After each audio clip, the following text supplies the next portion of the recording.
स्वरूपम कर्मापिते च मधुरम मधुरा स्मृतिश्च बुद्धिं प्रबोधय प्रभो मधुबोध शक्तिं विद्यां प्रयच्छ परमां परिभावयामि कोमलं कूजयन् वेणुं श्यामलोऽयं कुमारकः वेदवेद्यं परं ब्रह्म भासतां हृदये मम कूजन्तं राम रामेति मधुरं मधुराक्षरम् आरुह्य कविता शाखां वन्दे वाल्मीकिकोकिलम्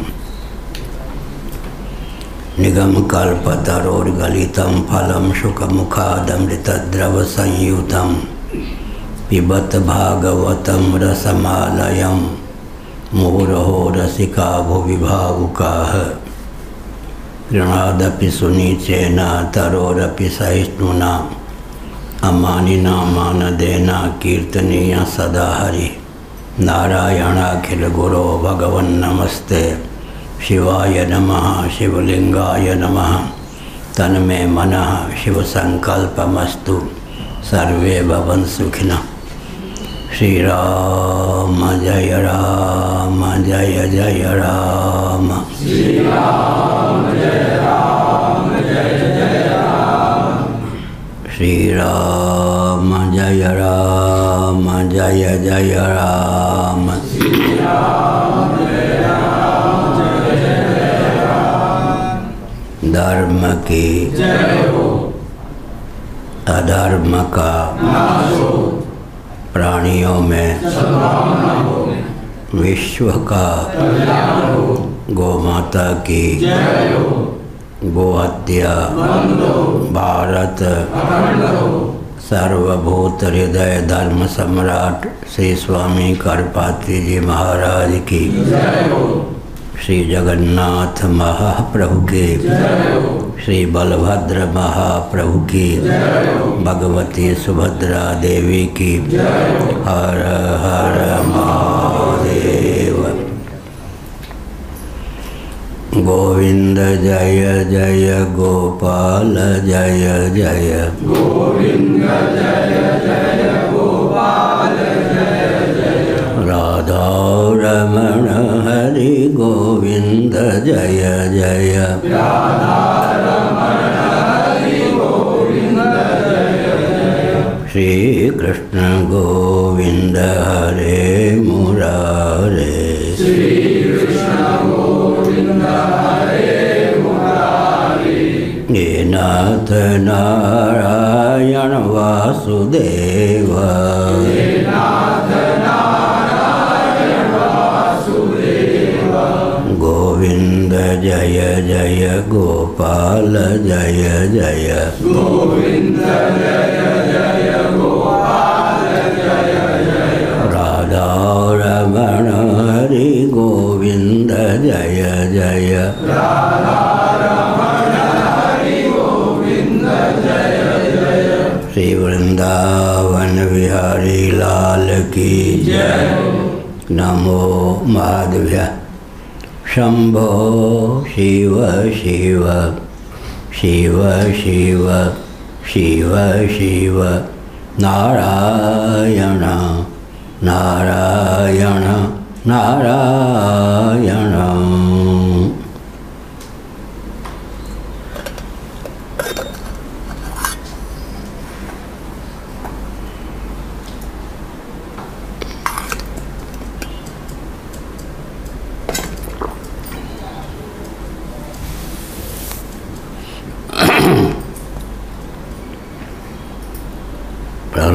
प्रह्लादस्यानुचरितं महाभागवतस्य च भक्तिर्ज्ञानं विरक्तिश्च याथात्म्यं चास्य वैहरे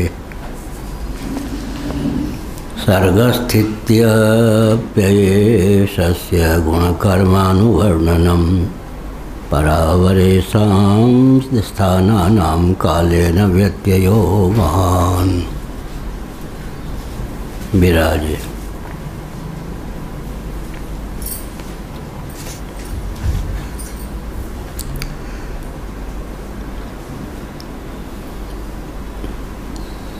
इस प्रसंग में महाभागवत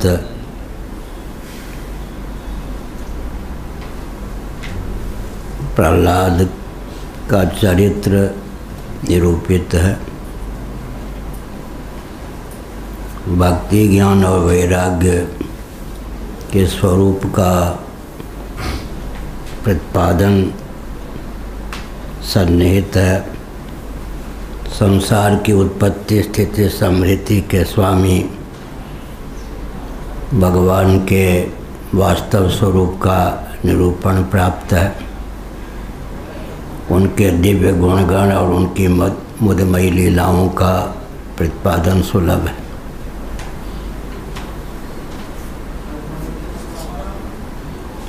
साथ ही साथ इस आख्यायिका में देवता और दैत्यों के पदों में कालक्रम से जो महान परिवर्तन होता है उसका भी प्रतिपादन सुलभ है।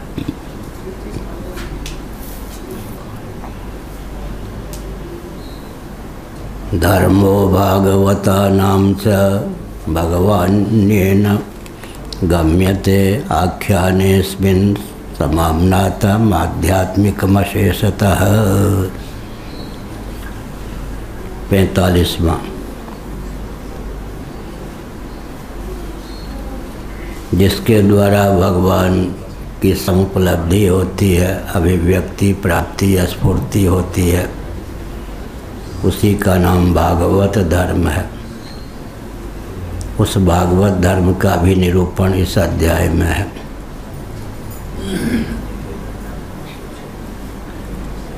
इस अध्याय के संबंध में सभी जानने योग्य बातें इसमें सन्निहित हैं।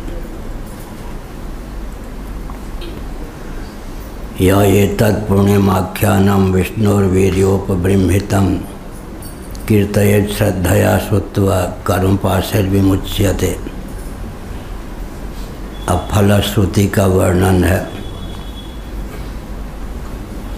विष्णुर्वीर्योपबृंहितं, भगवान विष्णु के अद्भुत वीर्य अर्थात पराक्रम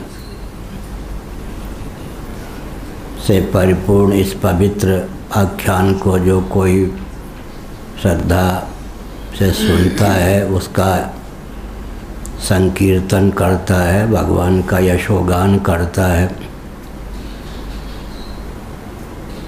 वह कर्म बंधन से मुक्त हो जाता है।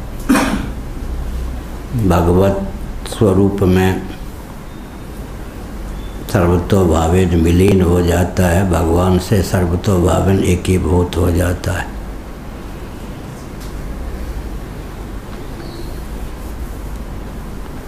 कर्मपाश, अविद्या, काम और कर्म, यही जीवत्व के द्योतक हैं। हर्ष, विषाद, ज्ञान, अज्ञान, जीव, धर्म, अहमित्य, अभिमाना।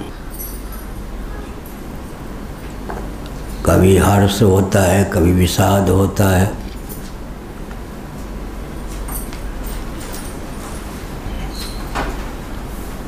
उसका नाम जीव है। जीव धर्म क्या है? जिसके जीवन में एक रस हर्ष की प्रतिष्ठा न हो, जिसे कभी हर्ष होता हो, कभी विषादग्रस्त जो हो जाता हो,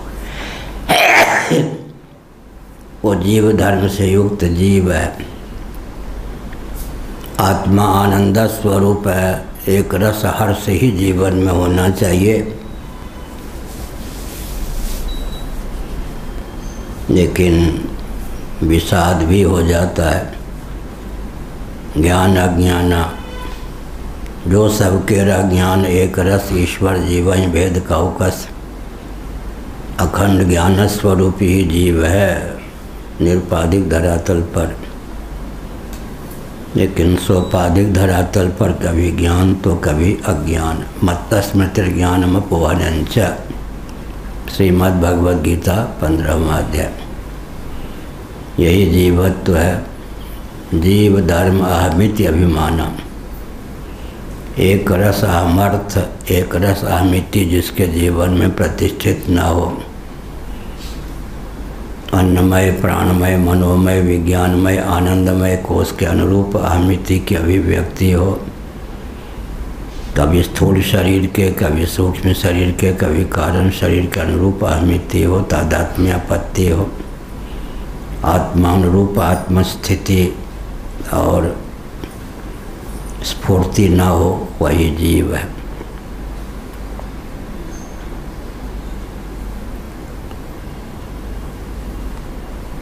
जीव धर्म से अतिक्रांत हो जाता है। इस अध्याय के भावों को हृदयंगम करने पर अपने मौलिक स्वरूप, निरुपाधिक स्वरूप में उसकी अखंड आस्था हो जाती है।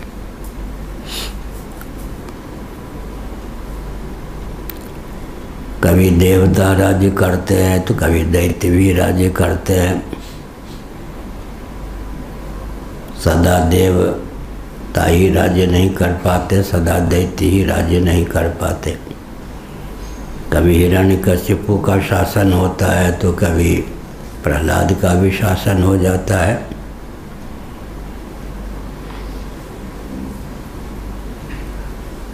शासन तंत्र पर, राजपीठ पर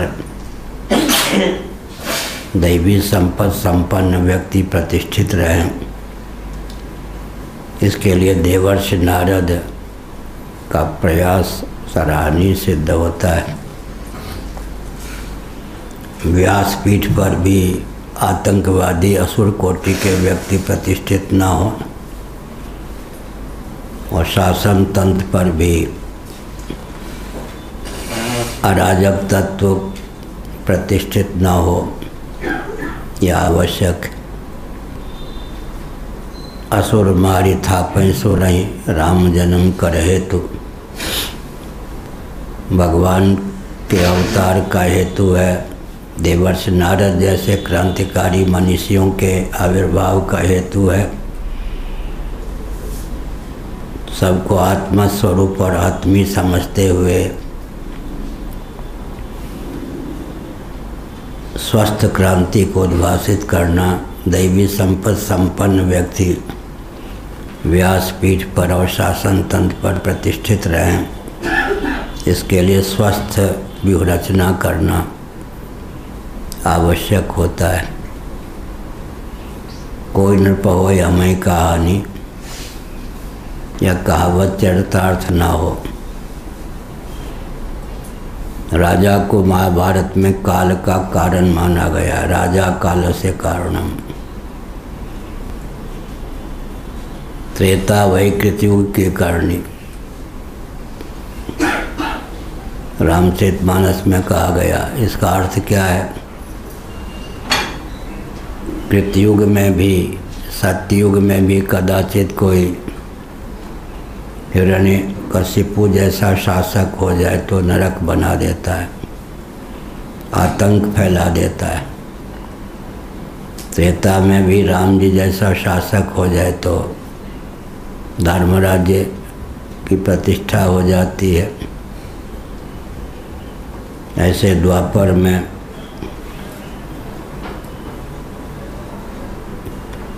कंस जैसा राजा हो जाए तो हाहाकार मचता है। दैवी संपत्ति संपन्न व्यक्ति के हाथ में, युधिष्ठिर जी जैसे मनीषी के हाथ में शासन आ जाए तो धर्मराज की प्रतिष्ठा हो जाती है।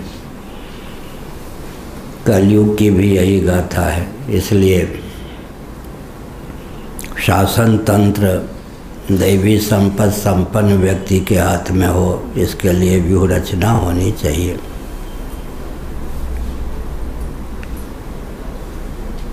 लोगों को भ्रम है कि प्रजातंत्र, लोकतंत्र, राजतंत्र जब था तब विलुप्त था।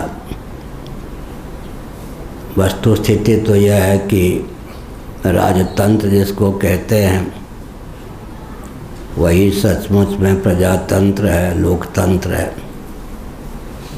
महाभारत के शांति पर्व में आया है मंत्रिमंडल में 4 ब्राह्मण हों, 8 क्षत्रिय हों, 21 वैश्य हों, 3 शूद्र हों, 1 सूत हों। यह जो अनुपात है इससे सिद्ध होता है कि सर्व वर्ग का प्रतिनिधित्व शासन तंत्र को सुलभ था। 4 ब्राह्मण, 8 क्षत्रिय, 21 वैश्य, 3 शूद्र, 1 सूत। शिक्षा, रक्षा, अर्थ और सेवा के प्रकल्प सदा संतुलित रूप में समाज को सुलभ रहे, इसलिए यह अनुपात या रेशियो बहुत महत्वपूर्ण है। 4 ब्राह्मण, 8 क्षत्रिय, क्योंकि रक्षा की व्यवस्था क्षत्रियों के हाथ में होती है। भगवान ने क्षत्रियों को जन्म दिया रक्षा के लिए। हमारे जीवन में भी जो हाथ है वो रक्षा करने में निपुण है। क्षत्रियत्व का प्रतिनिधित्व करता है हाथ। 8 क्षत्रिय होना चाहिए ताकि रक्षा की व्यवस्था संतुलित रहे। कृषि, गौरक्ष, वाणिज्य के प्रकल्प, आर्थिक प्रकल्प को संतुलित रखने के लिए 21 वैश्य, 21 पीढ़ी के लिए, धन कमाने के लिए नहीं, राष्ट्र को लूटने के लिए नहीं। कृषि, गौरक्ष, वाणिज्य के प्रकल्प को संतुलित रखने के लिए 21 वैश्य मंत्रिमंडल में होना चाहिए। कुटीर उद्योग, लघु उद्योग, श्रम के प्रकल्प को संतुलित रखने के लिए 3 शूद्र होना चाहिए। 1 सूत सांस्कृतिक मंत्री होना चाहिए। संजय आदि सूत थे। ब्राह्मण की बेटी से कदाचित क्षत्रिय विवाह कर ले तब जो वंश परंपरा चलती है उसी को सूत कहते हैं। वो सांस्कृतिक मंत्री आजकल की भाषा में हम कह सकते हैं। राजतंत्र में राजा का दायित्व होता था लोकरंजन, प्रजारंजन में दक्ष। प्रजा को किसी प्रकार उत्पीड़ित करने वाला राजा नहीं होता था। लाखों वर्षों में कोई एक आतंकवादी राजगद्दी पर प्रतिष्ठित हो जाता था। जैसे रावण, कंस, लाखों वर्षों के बाद कोई ऐसा भयानक बनता था, उसे भी नियंत्रित करने, निरस्त करने की क्षमता ऋषि मुनियों में सन्निहित थी। व्यासपीठ में विकृति न हो, शासन तंत्र में विकृति न हो, इसके लिए जागरूकता चाहिए। भगवान शंकराचार्य का प्रादुर्भाव हुआ ईस्वी सन से 507 वर्ष पूर्व।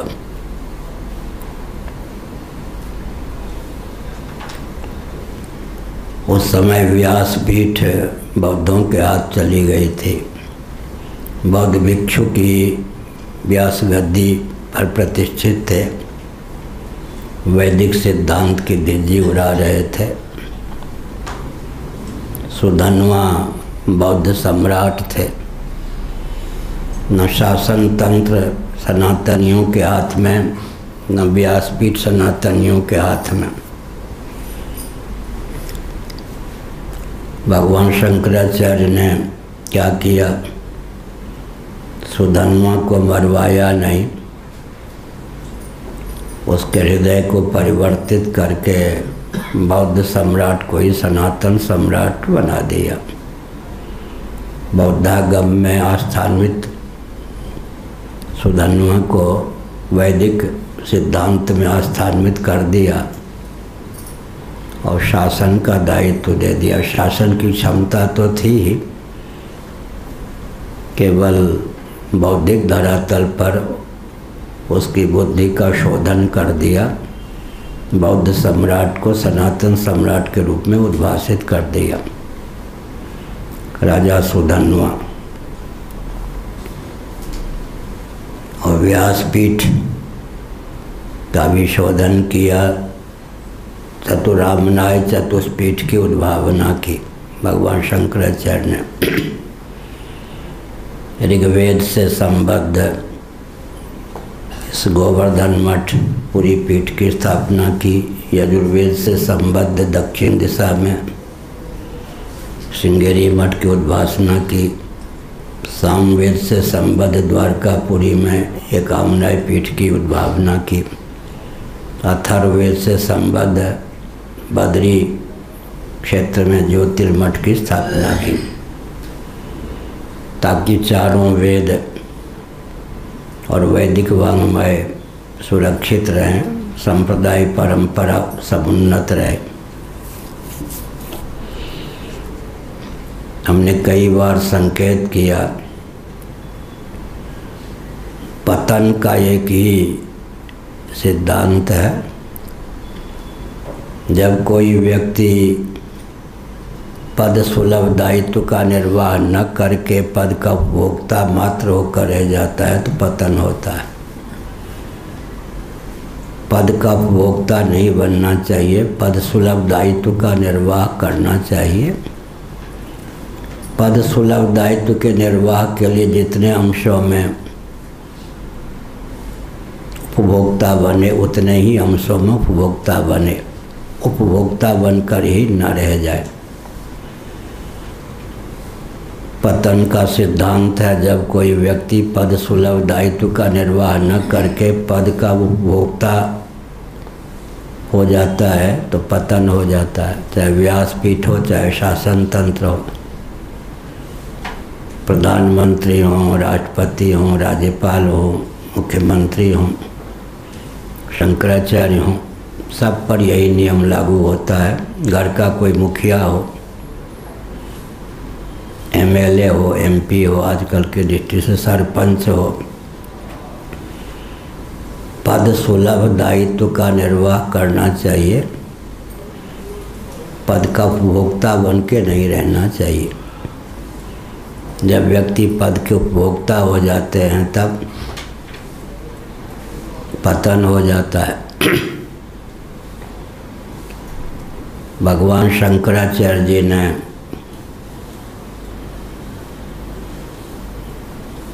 बौद्ध सम्राट सुधन्वा का शोधन करके वैदिक सम्राट के रूप में उद्घोषित किया। वैदिक साम्राज्य की प्रतिष्ठा हो गई। तो सुधन्वा के सुझाव को स्वीकार करके उन्होंने 4 आम्नाय पीठों को उद्भाषित किया। शंकराचार्य सोने चांदी के सिंहासन पर बैठे हैं, व्यासपीठ की शोभा बढ़ावें, इसका मैं खंडन नहीं करता। जो भी शास्त्र सिद्ध शास्त्र सम्मत परंपरा है उसका मैं समर्थक हूँ पूर्ण रूप से। लेकिन पद के उपभोक्ता हो गए, पद सुलभ दायित्व का निर्वाह शिथिल हो गया, तब नास्तिकता फैल गई।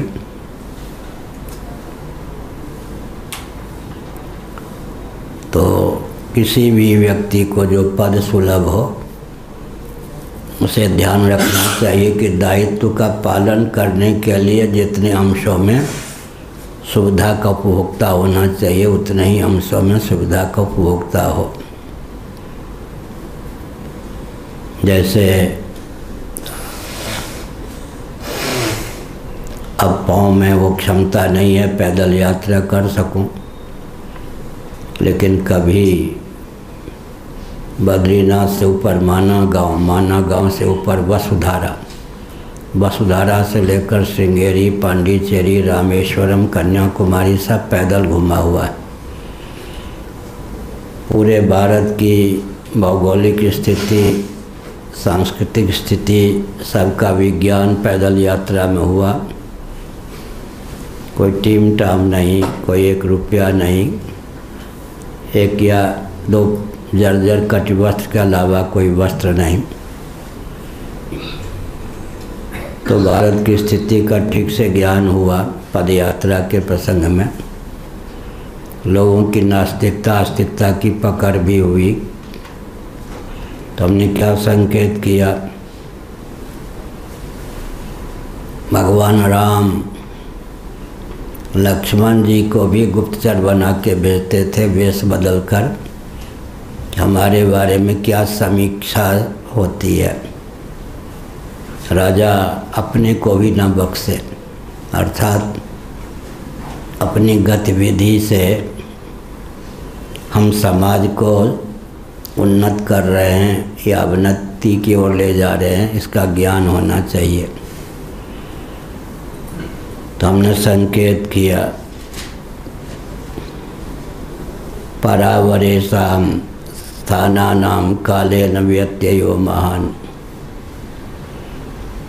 देवता और दैत्य पदों पर कालक्रम से जो महान परिवर्तन होता है उसका निरूपण भी इस अध्याय में किया गया है या कहा गया।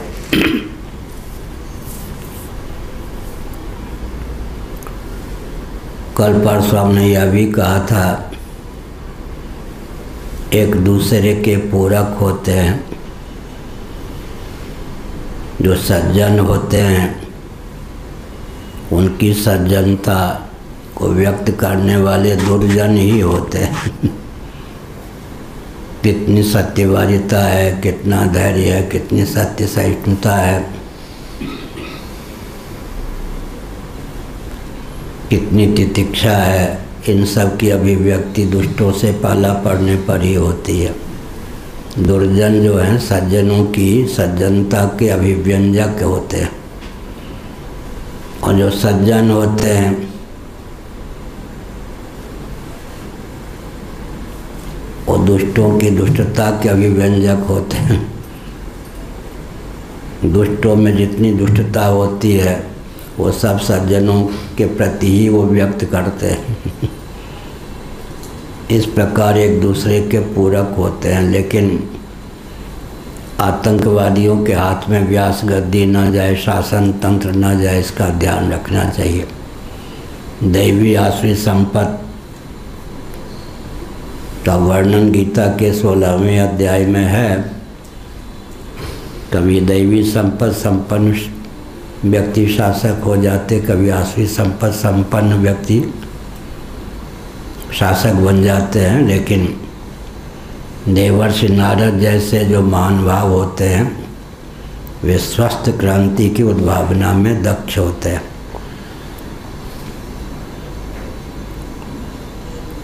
देवर्षि नारद की विशेषताओं पर मैंने समाज शैली में प्रकाश डाला। देवर्षि नारद की क्या विशेषता है? सबको आत्मा स्वरूप और आत्मीय समझते हैं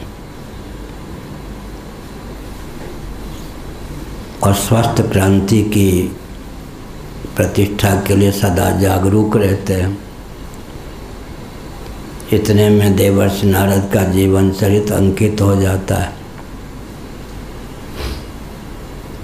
सबको आत्मा स्वरूप आत्मीय समझते हैं, इसलिए रावण के यहाँ भी पूजा होती है, राम जी के यहाँ भी पूजा हो जाती है।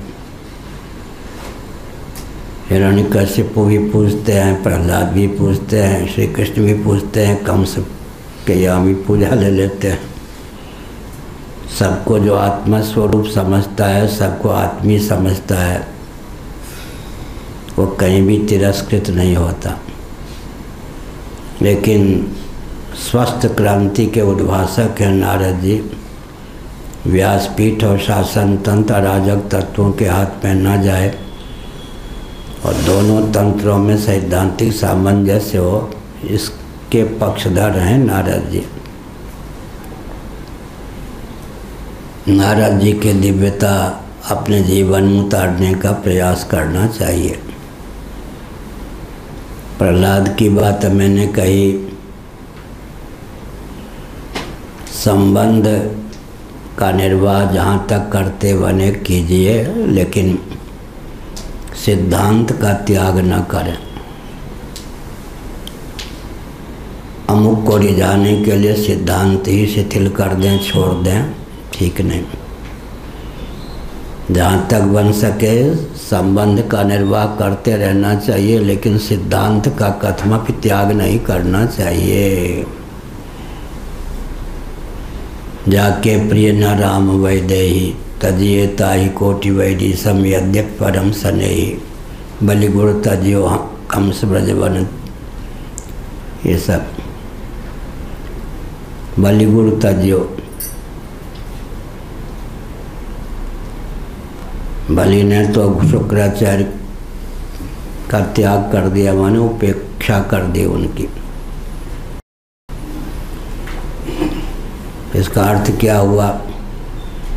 जाते हुए स्नेह राम पर एतो मतो हमारो। मीराबाई जी के पत्र का उत्तर है विनय पत्रिका में तुलसीदास जी ने दिया। जाके प्रिय न राम वैदेही तजिए ताहि कोटि वैरी सम यद्यप परम स्नेही। मनियत एक राम के नाते सुहृद सुसेव्य कहालो। अंजन का आँख जय फूटे बहुत तक कहो कहालो। जीवन में संवाद की क्षमता लाने के लिए विनय पत्रिका जरूर पढ़नी चाहिए।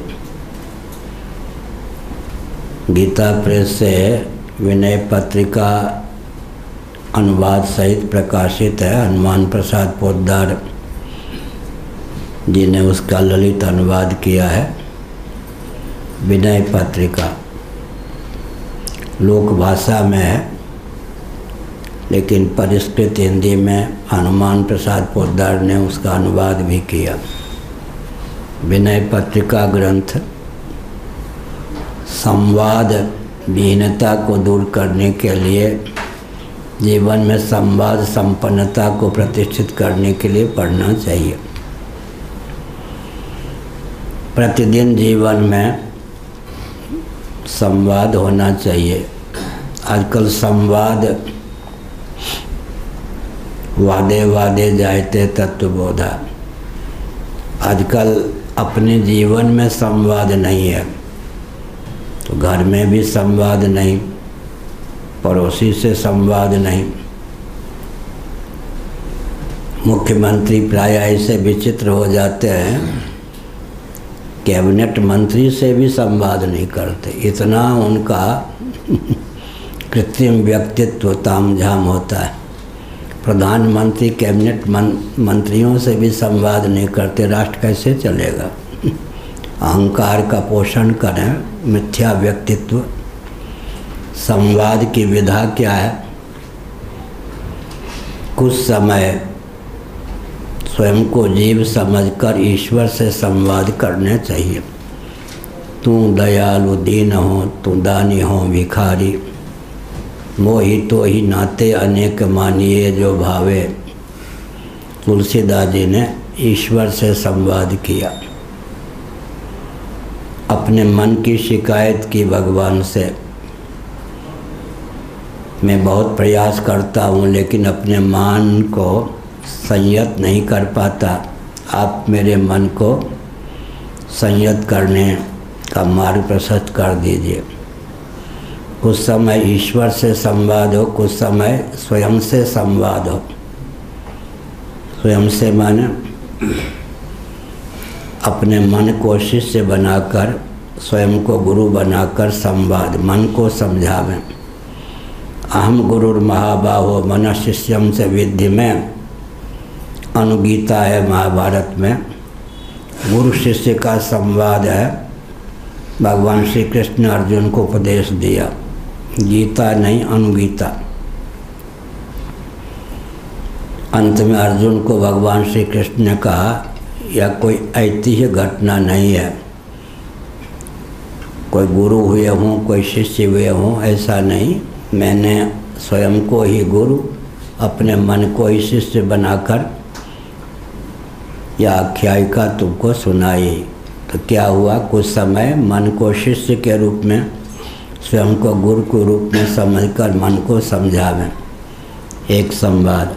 दूसरा संवाद, स्वयं को भक्त, भगवान को भगवान समझकर भगवान से संवाद करें। जो प्रतिदिन 10 मिनट भी भगवान से संवाद नहीं करता भाव राज्य में, और अपने मन को समझाता नहीं, वो क्या धर्मराज रामराज को लाएगा? किसी भी दायित्व का निर्वाह उसमें करने की क्षमता कहाँ से आएगी? जीवन में ही संवाद नहीं है, पड़ोसी से संवाद नहीं, परिवार से संवाद नहीं, क्या होगा? भारत में संवाद की बहुत कमी है अहंकार के कारण। अगर भारत में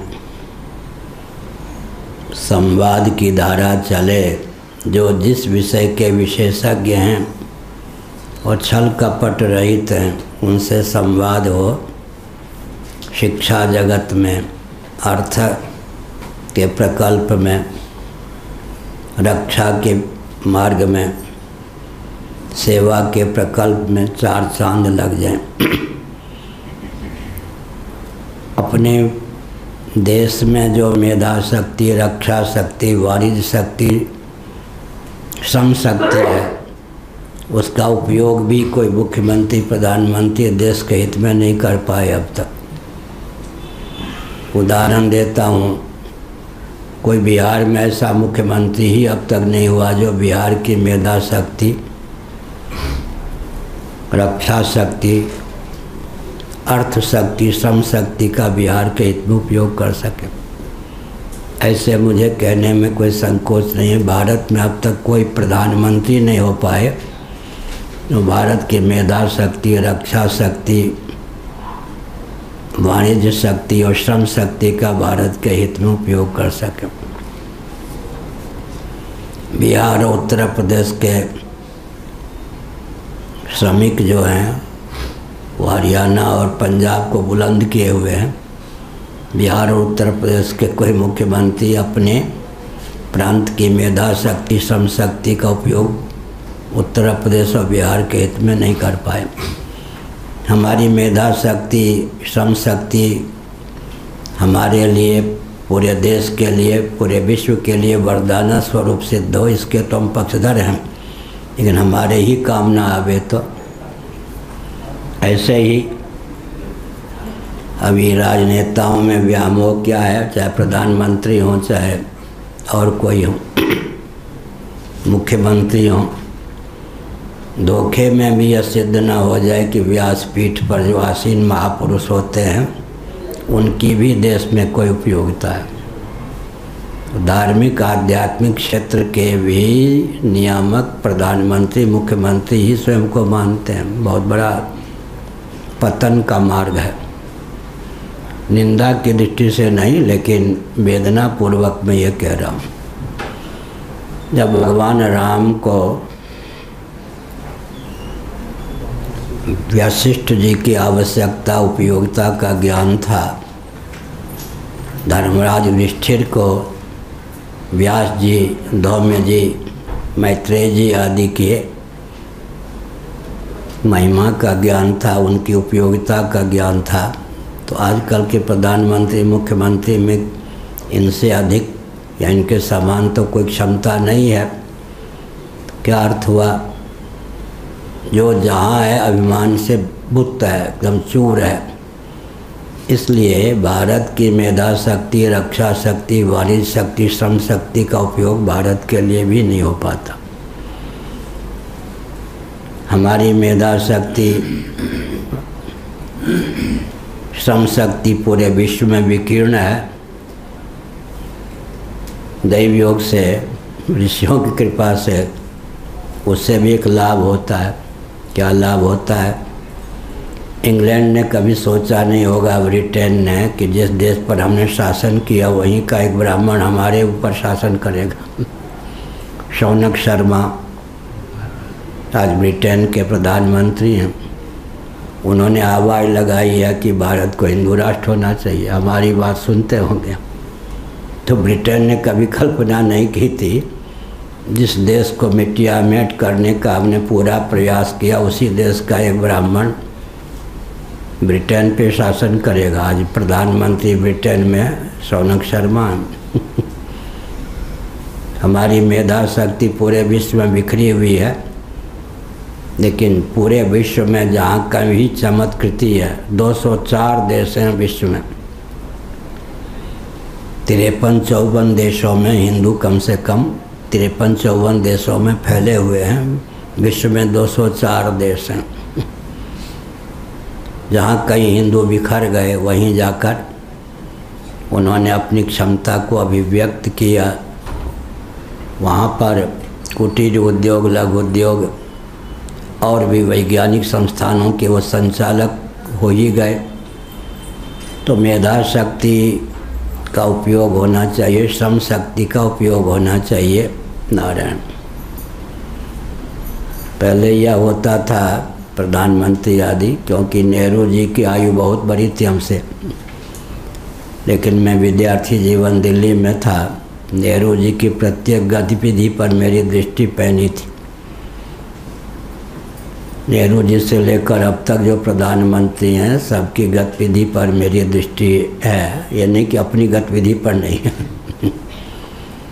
तो मैंने यही सार निकाला कि भारत के प्रधानमंत्री होने के लिए जितनी योग्यता चाहिए, धर्म अध्यात्म संबंधी, यहाँ की संस्कृति संबंधी जानकारी चाहिए, उन सब क्षमताओं से संपन्न प्रधानमंत्री भारत को नहीं मिल पाए अब तक। लाल बहादुर शास्त्री जी बहुत अच्छे थे, लेकिन ताशकंद वार्ता में 4 खाने चित्त हो गए, जीती बाजी हार गए। मुझे मालूम है उस समय भी मैं संत वेश में ही था। लाल बहादुर शास्त्री जी ने ताशकंद से अपने दामाद को फ़ोन किया लखनऊ, मैंने जो निर्णय कर दिया भारत में क्या प्रतिक्रिया है। उनके दामाद ने कहा गलत प्रतिक्रिया है, प्रतिकूल प्रतिक्रिया है। मैंने एक बार और कहा था, नाम नहीं लूँगा, मरवाए गए या मरे अपनी मौत से, मुझे मालूम है, बोलूँगा नहीं, विस्फोट हो जाएगा। ताशकंद से लौट नहीं पाए जीवित। इसका मतलब क्या है? कोई ऐसे प्रधानमंत्री नहीं दिखते जो चीन की कूटनीति पर पानी फेर सके। वहाँ जाके सब 4 खाने चित्त हो जाते हैं। इसका मतलब साम दान दंड भेद इंद्रजाल उपेक्षा माया। अग्नि पुराण मत्स्य पुराण के अनुसार नीति के 7 भेद होते हैं। मुख्य रूप से साम दान दंड भेद 4 प्रकार की नीतियाँ होती हैं, लेकिन मत्स्य पुराण अग्नि पुराण के अनुसार साम दान दंड भेद इंद्रजाल उपेक्षा माया नीति के 7 भेद होते हैं। साम के भी 2 भेद हो जाते हैं, तथ्य साम अतथ्य साम। किसी को वस्तु स्थिति के अनुरूप समझा बुझाकर अपने अनुकूल कर लेना, इसका नाम है तथ्य साम। नमक मिर्च मिला करके समझा बुझा के पानी पे चढ़ा के, उड़िया लोग कहते हैं तेल मालिश करके, तान करके काम लेना अतथ्य साम है, साम नीति। फिर हम लोगों का क्या है, हम तो व्यासपीठ पर प्रतिष्ठित हैं। साम नीति का ऐसा उपयोग करो कि वो साम नीति पात्र भेद से दान दंड भेद इंद्रजाल उपेक्षा माया के रूप में परिणत हो जाए। सबसे अधिक नीतिज्ञ चाणक्य के समान कुसुमपुर में चाणक्य रहते थे, पटना, पाटलिपुत्र, पाटलाननम गुलाब के नाम पर कुसुमपुर पटना का एक नाम। कुसुमपुर में चाणक्य जी रहते थे। तो हमने एक संकेत किया। क्या संकेत किया? साम नीति का ऐसा उपयोग करें कि पात्र भेद से वह दान, हिंदी में उसी को दाम कह देते, दान दंड भेद इंद्रजाल माया का भी काम कर दे। वर्षा का जल होता है, गन्ने में वो क्षमता होती है कि उस जल को और मीठा बना दे।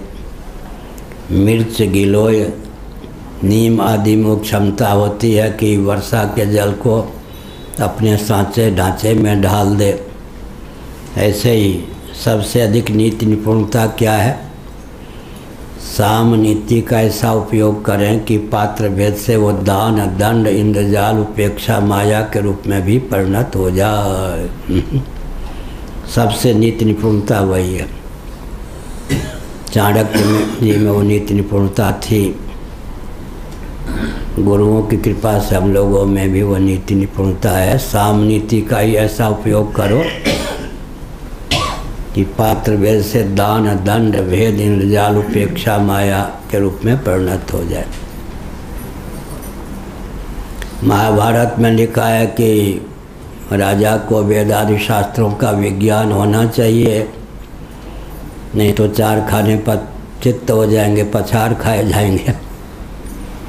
यह शासन आजकल वेदनापूर्वक मैं कहता हूँ, कंपनियों को देश सौंप दिया गया है। प्रधानमंत्री जी आदि ध्यान देकर सुने, गुप्तचर तुम तक हमारी बात पहुंचाते ही हैं।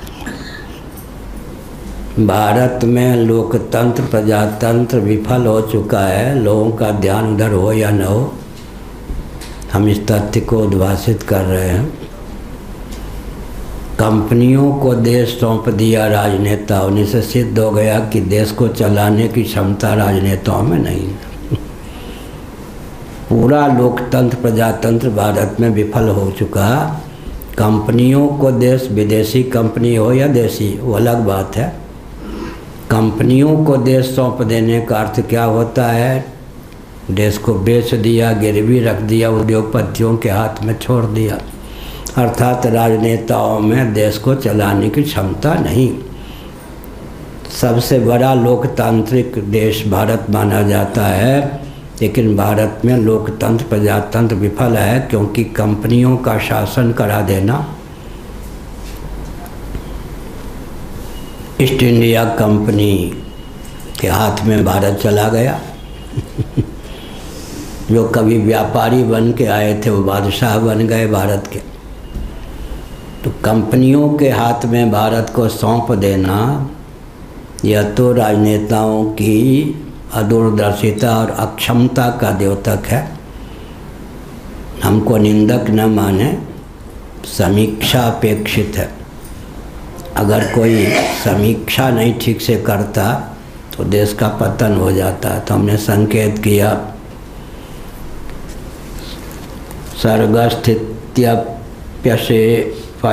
सर्गस्थित्यप्ययेषस्य गुणकर्मानुवर्णनम परावरेषां स्थानानां कालेन व्यत्ययो महान् धर्मो भागवतानां च भगवान्येन गम्यते आख्यानेऽस्मिन् समाम्नातमाध्यात्मिकमशेषतः। जिसके द्वारा भगवान की प्राप्ति होती है उसी का नाम तो भागवत धर्म है।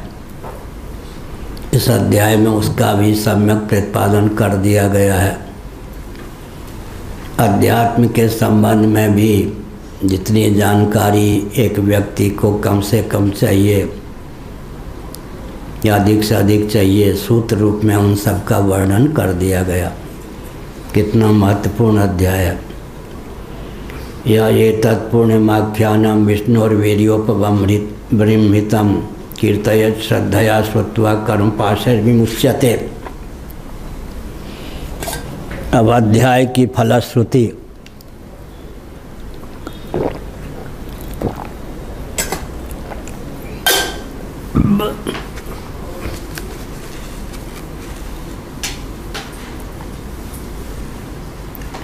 ये तत्पूर्णिमाख्यानम विष्णुर्वीर्योपबृंहितं कीर्तयेत् श्रद्धया श्रुत्वा कर्मपाशैर्विमुच्यते। 40 भगवान के वीर अर्थात पराक्रम से परिपूर्ण यह पवित्र आख्यान है, जो श्रद्धापूर्वक सुनता है और अधिकारियों के बीच में निरूपण करता है, कीर्तन करता है, वो कर्म बंध से, कर्म पाश से विमुक्त हो जाता है, अर्थात जीवन मुक्त हो जाता है। कर्म पाश यम पाश होता है, सबके मूल में तो कर्म पाश है। अविद्या, काम और कर्म, अंतिम है कर्म। कर्म रूपी पाश में, जाल में व्यक्ति निबद्ध हो जाता है। स्वतंत्र कर्ता, कर्ता स्वतंत्र है, वैयाकरणों का सिद्धांत। लेकिन कर्ता अपने ही कर्म के जाल में फंस जाता है, तब वो अपने स्वातंत्र का दुरुपयोग करने वाला सिद्ध होता है। स्वतंत्र कर्ता, कर्ता स्वतंत्र, वैयाकरणों का सिद्धांत। लेकिन कर्ता ने ऐसा कर्म किया जो कर्ता कर्म के पाश में स्वयं ही बंध गया, तो समझना चाहिए कि कर्ता ने अपने लिए फंदा तैयार कर लिया। कर्म पाश, कर्ता कर्म के पाश में, जाल में फंस जाता है। बहेलिया आएगा, जाल बिछाएगा, दाना डालेगा, फंसना मत। एक संत महात्मा ने सोचा इन चिड़ियों को बहेलिया फंसा लेते हैं, तो उन्होंने एक गीत गाकर सबको प्रबुद्ध कर दिया। बहेलिया आएगा, जाल बिछाएगा, दाना डालेगा, फंसना मत। चिड़ियों ने याद कर लिया। अब एक दिन सचमुच में बहेलिया जाल लेके आ गया, उसका चेलवा भी उसके साथ था। देखा इस वन में तो बाबा ने हमारी जीविका का बंटा ढार कर दिया, दाल नहीं गलेगी। यहाँ तो सभी पक्षी गा रहे हैं, बहेलिया आएगा, जाल बिछाएगा, दाना डालेगा, फंसना मत। बाबा ने तो जीविका पे पानी फेर दिया। चेलवा बहुत चतुर था, उसने कहा गुरुजी, पाठ केवल याद करके बोलते हैं या पाठ का ज्ञान भी है इनको? जरा जाल बिछा के दाना डाल के देखो तो सही। अच्छा हाँ, ये तो प्रयोग तो करना चाहिए, केवल याद ही कर लिया है या इसका अर्थ भी जानते? जाल डाला, दाना फेंक दिया। वो चिड़ियों का जो नायक था, गीत गाता हुआ, फंस गया सबसे पहले। बहेलिया आएगा, जाल बिछाएगा, दाना डालेगा, फंसना मत। सब के सब देखा देखी गीत गाते गए, फंसते गए। तो हम ब्रह्मास्त्र भी याद कर लो, यमराज के दूत देखेंगे, इसका अर्थ भी इसको मालूम है या वैसे ही गाता है? तो सार क्या निकला? बहेलिया आएगा, जाल बिछाएगा, दाना डालेगा, फंसना मत। तो इसका अर्थ यही हुआ ना कि यह जो गाथा है, इसको जीवन में ढालने पर कर्म बंधन से व्यक्ति मुक्त हो जाता है। शुभाशुभ कर्म उसको व्याप्ते नहीं। सर्वथा वर्तमानोपि स योगी मयि वर्तते, हत्वापि स इमान् लोकान् न हन्ति न निबध्यते आदि। कर्म पाशैर् विमुच्यते। हमको बहुत प्रसन्नता होती है, ऋषि मुनियों ने क्या नहीं दे दिया हम लोगों को। अब अगर सुन लिया, सुना दिया, पुण्य तो प्राप्त होगा फिर भी, लेकिन जो सामग्री इसमें है उसे जीवन में ढाल लेगा तो फिर बृहदारण्यक उपनिषद में कहा गया ना, जो इस प्रकार के ज्ञान विज्ञान को अपने जीवन में ढाल लेता है वो तो ब्रह्मा प्रजापति के सदृश हो जाता है। यह जो ज्ञान विज्ञान है, ऋषि मुनियों के पास यही तो था। सुन लेने से भी पुण्य होता है, सुना देने से भी पुण्य होता है, लेकिन जीवन में ढाल लेने पर तो बस जो ऋषि मुनियों का जीवन था, जो उनमें दिव्यताएं थी, सबका संसार हो जाता है, दिव्यता से संपन्न जीवन होता है। एक संकेत करते हैं,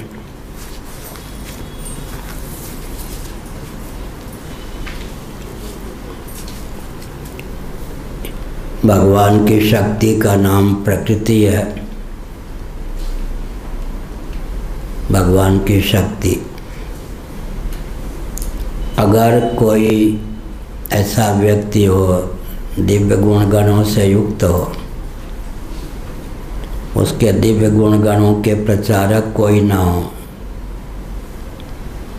स्वयं भी अपने दिव्य गुण गणों का बखान करना प्रत्यवाय मानता हो, संकोच करता हो, तो भी प्रकृति का सिद्धांत है, भगवान की शक्ति प्रकृति है, उसके दिव्य गुणगण को प्रकृति चारों ओर फैलाए बिना नहीं रहती।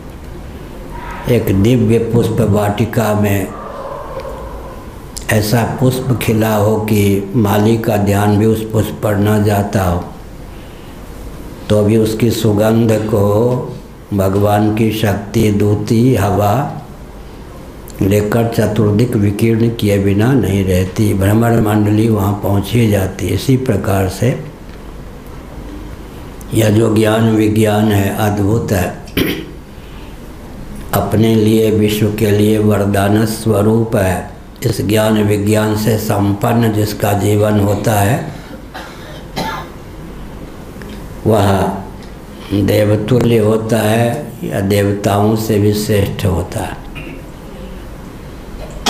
देव सदृश होता है। लेकिन एक संकेत कर दें, कर्मोपासना के समुचित अनुष्ठान के फलस्वरूप कोई इंद्र का पद तो प्राप्त कर सकता है, लेकिन यह आवश्यक नहीं कि उसको इस प्रकार का ज्ञान विज्ञान सुलभ हो। हर इंद्र जीवन मुक्त नहीं होते, हर इंद्र अध्यात्मनिष्ठ नहीं होते। शतक्रतु होने पर इंद्र पद मिल जाता है कालांतर में, इसलिए यह जो ज्ञान विज्ञान मर्त्य लोक में सुलभ है, भगवान वेदव्यास जी ने कलयुग के अंतिम चरण में, ये कृति द्वापर के अंतिम चरण में, कलयुग और द्वापर की संधि में, द्वापर और कली की संधि में इन पुराणों की रचना की, ताकि कलयुग के मनुष्यों के लिए संबल बन सके। तो ऋषि मुनियों ने ज्ञान विज्ञान से हमको संपन्न किया। ब्रह्मसूत्र जैसा ग्रंथ, श्रीमद् भागवत महाभारत जैसा ग्रंथ, ये सब हमारे लिए संबल हैं। इनमें 32 विद्या 64 कलाओं का वर्णन है। अभ्युदय निश्रेयस की सिद्धि की सारी सामग्री है। अंत में कल या परसों हमने विकास को परिभाषित किया, शायद यंत्र के माध्यम से भी पहुंचा होगा लोगों तक।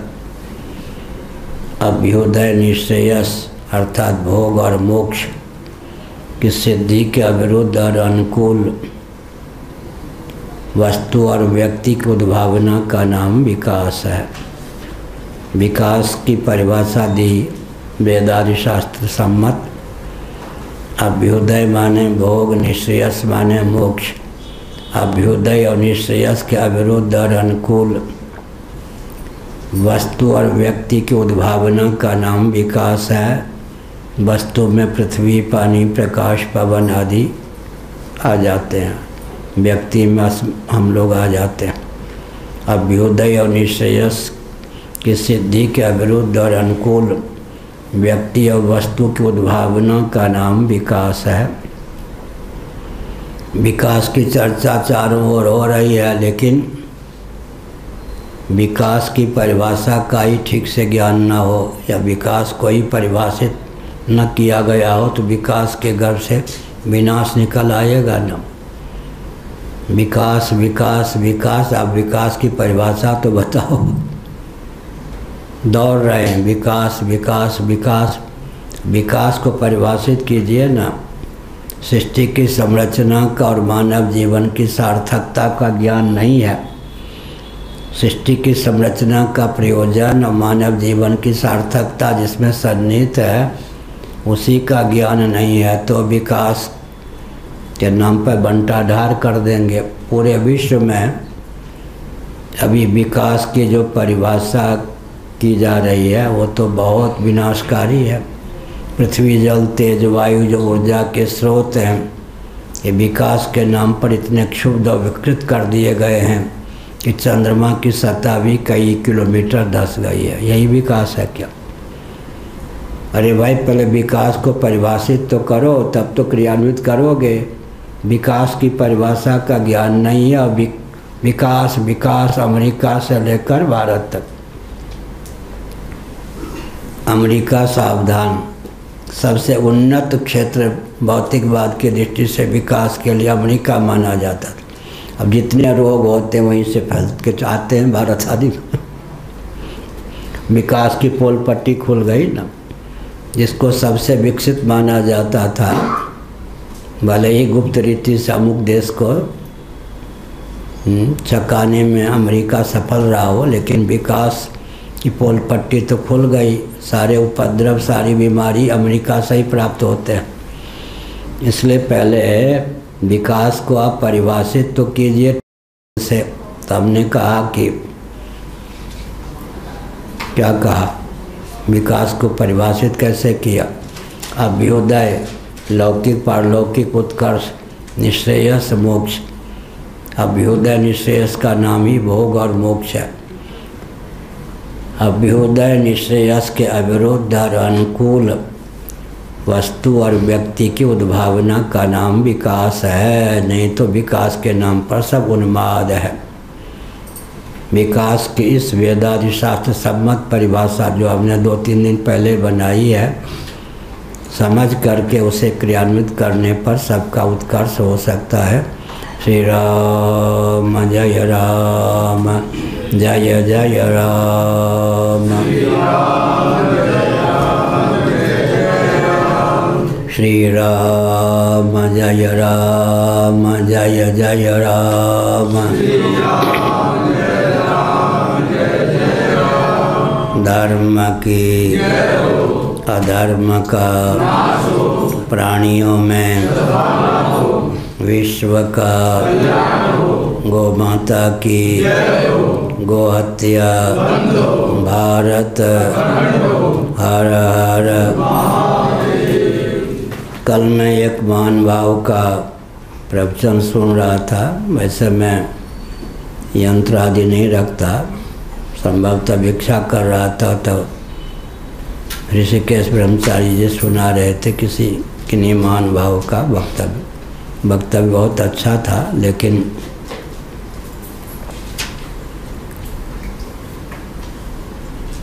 महायंत्रों का संचालन विद्युत के द्वारा ही प्राय होता है क्या आजकल?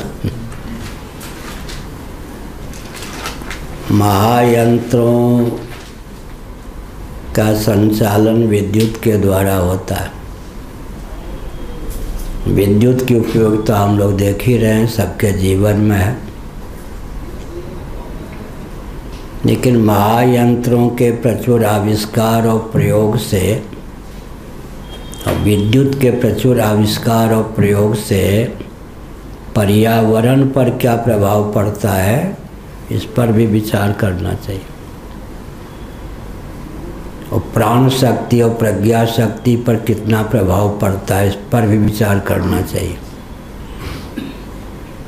तो विकास के नाम पर कहीं ऐसा ना हो जाए कि विकास के नाम पर कहीं ऐसा ना हो जाए कि बंटाढार हो जाए।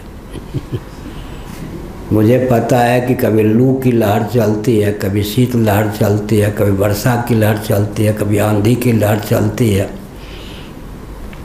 इस समय जो विकास पर कटाक्ष करेगा उसको लोग छोड़ देंगे। विकास के हम भी पक्षधर हैं, लेकिन प्रधानमंत्री जी हों, कोई भी हों, विचार तो करना चाहिए ना। बुद्धि को ताक पर रखने की आवश्यकता नहीं। अंधानुकरण उचित नहीं। इस समय जो विकास को परिभाषित और क्रियान्वित करने का प्रकल्प चल रहा है, ऊर्जा के स्रोत पृथ्वी, पानी, प्रकाश, पवन, ये अत्यंत क्षुब्ध हो गए हैं, कुपित हो गए हैं। चंद्रमा की सतह भी कई मीटर धंस गई है, ये तो मानना पड़ेगा। और महायंत्रों के माध्यम से ही विकास होता है। महायंत्रों का संचालन विद्युत के माध्यम से होता है। अंत में प्रज्ञा शक्ति प्राण शक्ति का अपकर्ष होता जा रहा है। मनुष्य स्वयं एक यंत्र बन रहा है। जड़ता मनुष्यों में द्रुत गति से फैल रही है।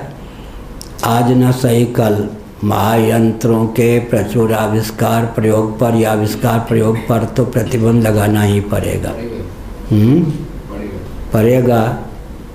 तो आँख मूंद करके विकास विकास विकास बात कड़वी लगती होगी, लेकिन अग्रे अमृतोपमं परिणामे विषमिव, अग्रे विषमिव परिणामे अमृतोपमं, गीता का 18वां अध्याय।